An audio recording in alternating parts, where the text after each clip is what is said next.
Which one do I choose? They all look so good. Hey Baxter, what are you doing here? Hi Sue, Mum said that because I've been such a good boy, I can choose a special treat. But there's so much good stuff to choose from, I just can't decide. Oh, so what you're telling me is that you've got a choice to make. Yes Sue, that's exactly what I'm telling you. How do I make a decision? It's too hard. Well, you know, Baxter, your predicament reminds me of a story in the Bible where someone had some choosing to do as well. Really? How did they decide what to do? Well, I'll tell you. This person I'm talking about is Samuel, and he was told to look for a new king to replace Israel's first king, King Saul. But hang on, if Israel already had a king, why did they need a new one? Well, when the people they said wanted a human king, just like all the other nations, God warned them of all the terrible things a human king could do. And as it turned out, God was right. King Saul became too impressed with himself, and he didn't follow what God wanted him to do. So God decided that a new king would have to be found to eventually take his place. And that's where Samuel came in? I'm confused. Samuel wasn't a king, was he? That's right, Baxter. He wasn't a king, but God told Samuel to go to the town of Bethlehem to a man named Jesse, who had lots of sons, and among them would be the new king God wanted for his people. So I bet the new king was tall, handsome, really good at sports, and had great hair. No, Baxter, he actually didn't look anything like a king should.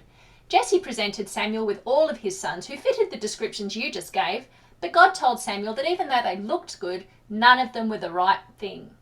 Samuel asked Jesse if he had any other sons, and Jesse reluctantly said that his youngest, David, was out looking after the sheep. Guess what?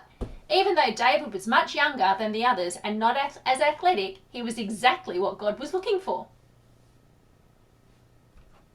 What? It doesn't make any sense. Why wouldn't you want someone who looked kingly? No one's going to listen to a dirty shepherd boy. That's just ridiculous.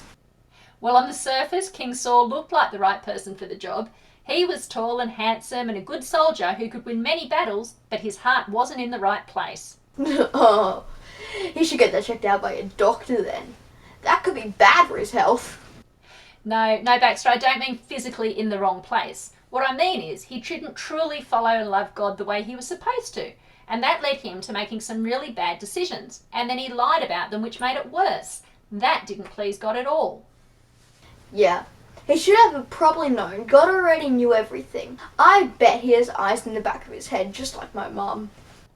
Well, kind of, because God knows every single thing about us. He knew David's heart, and he knew that he loved God and would look after his people as God intended.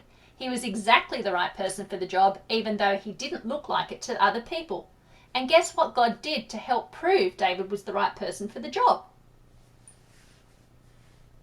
Oh, I know. Did he have a huge spotlight follow him around? Or someone to shout the name, like a guy at the football announcements, then the team goes out on field? No. No. God helped David defeat a giant soldier named Goliath that all the other soldiers were scared of. And do you know what he used instead of a sword? No. He used a few stones and a slingshot. With God's help, David defeated Goliath, and after that, God continued to help David through the problems he had until he became the new king when King Saul died. Hey Sue, this story is good and all, but I still don't know what to choose. Do you remember the time when you really wanted the massive gingerbread man and nagged your mum to get it for you, but then you found out you didn't like gingerbread and didn't end up eating it? Yeah, that was a real waste of a treat. I was really sad about that because gingerbread is yuck. Well, Baxter, instead of going for the fancy looking cake that might look good but probably doesn't have the taste you like, why not go for the smaller David-like cake you know you'll love?